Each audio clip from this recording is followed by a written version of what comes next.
ఫిబ్రవరి 1వ తారీఖు కొండమీది వెంకటరమణ స్వామి ఆలయంలో జరిగే రథోత్సవం కార్యక్రమం సంబంధించి 25 జనవరి నుంచి కార్యక్రమాలు జరుగుతున్నాయి.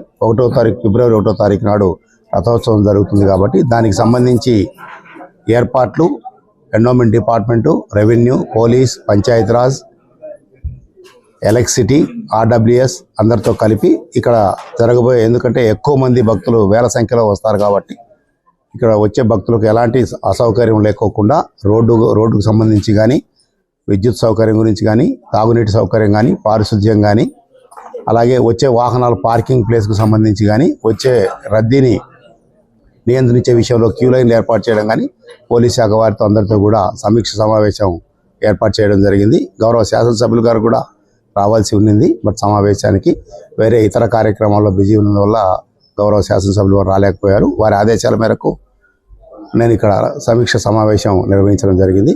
ఆలయ కమిటీ సభ్యులు కూడా హాజరై వారి అభిప్రాయాలను కూడా తెలియజేశారు. గత వారంలో కూడా మేము సమీక్ష నిర్వహించుకున్నాం.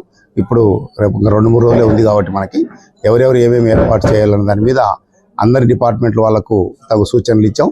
అందరం కూడా ఒక ఐకమత్యంతో కలిసి వచ్చే భక్తులకు ఎలాంటి ఇబ్బందులు కలగకుండా అన్ని ఏర్పాట్లు చేస్తామని చెప్పి, వచ్చే వాళ్ళందరూ కూడా భక్తులు సంయమనంతో జాగ్రత్తగా వచ్చి దేవుని దర్శించుకొని వాళ్ళ భక్తికి ప్రీతిపాత్రులుగా కావాలని అందరినీ కోరుకుంటూ, వచ్చే వాళ్ళు ఎక్కువ మంది వాహనాల్లో కాకుండా ఒక్కొక్క వాహనంలో కాకుండా తక్కువ వాహనాలు తీసుకొని వస్తే ఇక్కడ ఏర్పాటు చేయడానికి ఈజీగా ఉంటుందని చెప్పి భక్తులందరికీ కూడా మనవి చేస్తున్నాం. అనంతపురం జిల్లా బుక్కరాయ సముద్రం మండలం మరియు గ్రామంలో ఉన్న శ్రీ కొండమీద వెంకటరమణ స్వామి బ్రహ్మోత్సవాలు అత్యంత వైభవంగా నిర్వహించడం జరుగుతుంది. ఈ నెల 25వ తేదీ నుంచి ఫిబ్రవరి 3వ తేదీ వరకు ఈ బ్రహ్మోత్సవాలు నిర్వహించడం జరుగుతుంది. అందులో భాగంగా ఫిబ్రవరి 1వ తేదీన అత్యంత ముఖ్యమైన ఘట్టం బ్రహ్మరథోత్సవం జరుగుతుంది. ఈ రథోత్సవం సందర్భంగా వేలాది మంది భక్తులు తరలి వస్తున్నారని చుట్టుపక్కల గ్రామాల నుంచి అంచనా వేస్తున్నాము. వారికి తగ్గట్టుగానే అన్ని ఏర్పాట్లు, దేవుని దర్శనార్థం వచ్చే భక్తులకు ఎటువంటి అసౌకర్యం లేకుండా చేయడానికి వాళ్ళకి తగిన ఏర్పాట్లన్నీ కూడా ఈ రోజున గౌరవనీయులు శాసనసభ్యులు బండారు శ్రావణిశ్రీ మేడం గారు వారి ఆదేశాల మేరకు ఆర్డీఓ గారు మరియు వివిధ డిపార్ట్మెంట్ అధికారులు, పోలీస్ డిపార్ట్మెంటు, ఎలక్ట్రిసిటీ డిపార్ట్మెంటు, ఆర్ఎండ్బి అధికారులు మరియు వాటర్ సప్లై అధికారులు, వివిధ డిపార్ట్మెంట్ అధికారులందరూ ఈ రోజున సమీక్షా సమావేశాన్ని ఆర్డీఓ గారి అధ్యక్షతన నిర్వహించడం జరిగింది. ఈ సందర్భంగా పలు సూచనలు కూడా చేయడం జరిగింది. భక్తులకు మెరుగైన సౌకర్యాలు అందజేయటకు వారి యొక్క సహాయ సహకారాలు కోరుతూ ఈ రోజున సమీక్ష సమావేశంలో ఆర్డీఓ గారు చెప్పడం జరిగింది.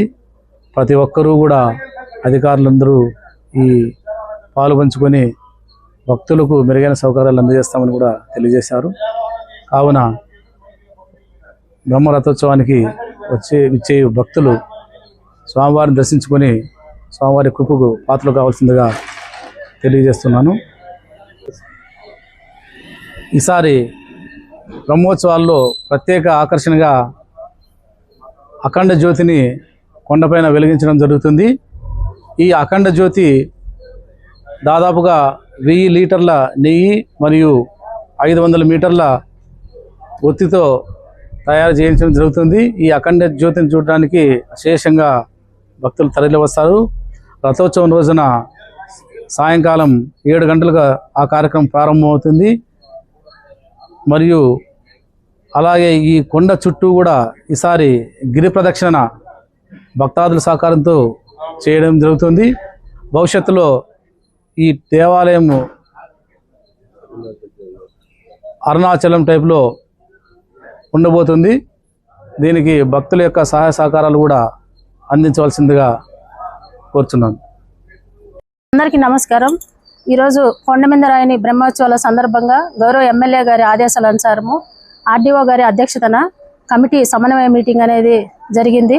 మరియు భక్తులందరూ ఈ సంవత్సరము ఈ కొండమీదరాయని దర్శించుకునే విధంగా మరియు సౌకర్యాలను కల్పిస్తూ అధికారులతో కోఆర్డినేషన్ చేయటం జరిగింది. మరి ముఖ్యంగా ప్రతి సంవత్సరం చేసే సదుపాయాలతో పాటు ఈరోజు ముఖ్యంగా కొండమిందనికి బస్సు సౌకర్యం అనేది కల్పించడం జరిగింది. అదేవిధంగా హెల్త్ క్యాంపులు కానీ పెట్టడం జరిగింది. ప్రజలకు ఏవైతే తాగునీటి సమస్య రాకుండా వారికి అన్నిటి కల్పిస్తూ ఆదేశాలన్నీ అందించడం జరిగింది. మరియు భక్తులందరూ ఆ కొండమిందరాయని ఆశీస్సులతో దర్శించుకోవాలని కోరుకుంటూ థ్యాంక్ యూ. మహిళలకు ముఖ్య గమనిక, మీరు బంగారు ఆభరణాలు వేసుకొని దేవుని దర్శనానికి వస్తుంటారు. మళ్ళీ ఆ వస్తువులను జాగ్రత్తగా ఉండించుకోవాల్సిన బాధ్యత కానీ మీ మీద ఉందని ఒకసారి గమనించుకోవాల్సింది. దానితో పాటు పోలీసు భద్రత కానీ మీకు ప్రతి చోట ఉంటుంది. కానీ మన జాగ్రత్తగా మన బంగారును కాపాడుకునే బాధ్యత కానీ మీదే అని చిన్న పిల్లల్ని కానీ జాగ్రత్తగా తీసుకెళ్ళండి. అదేవిధంగా వెహికల్ పార్కింగ్ కానీ కొండ మీదకు ఉండవు. జాగ్రత్తగా నడుచుకొని వచ్చి మీకు అన్ని సౌకర్యాలు ఇక్కడ ఉంటాయి. వాటన్నిటిని ఉపయోగించుకొని ఆ కొండమిందరాయన్ని దర్శించుకోవాలని కోరుకుంటున్నాను.